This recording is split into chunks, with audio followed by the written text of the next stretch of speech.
Rusija, grad Moskva, reka Kotlovka. Vode je vrlo malo. Jasno je vidljivo da je dno rijeke ravno. Kada voda teče na jednom mjestu dugo vremena, formira se ravno dno. Voda zapljuskuje veoma strme obale. Zapamtite, dno je ravno i horizontalno.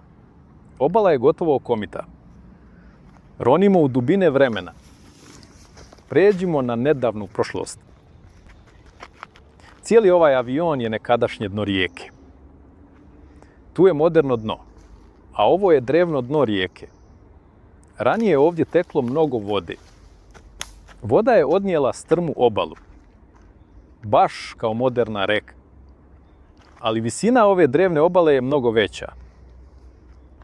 Hajdemo uz duge stepenice. Vratimo se ponovo u prošlost. Na vrhu nalazimo ravnu površinu. Voda je tekla i ovdje.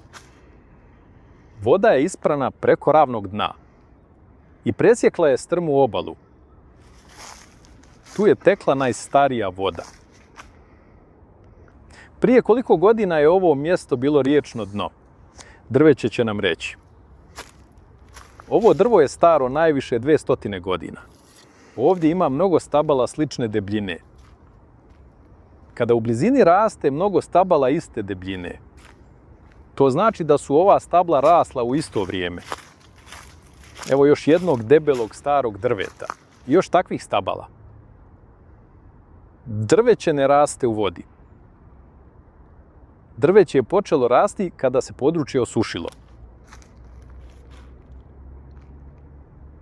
To znači da je prije 200 godina ovdje bilo vode. Ali onda je voda otišla. Voda je pala nekoliko metara niže. Nekadašnje dno postalo je suho područje. Količina vode je smanjena. I voda je počela da pere novu obalu. Ovdje je voda erodirala tlo. Ovdje je novo dno. Voda je dugo tekla ovdje i ispirala glatko, ravno dno. Velika i vrlo ravna površina. Pogledajte kakvo drveće ovdje raste. Mlada stabla stara najviše 50 godina. Sva stabla su tanka. Nedavno su odrasli. Jer drveće ne raste u vodi. I ovdje imamo trenutni vodostaj. Sve što je ostalo od velike drevne rijeke.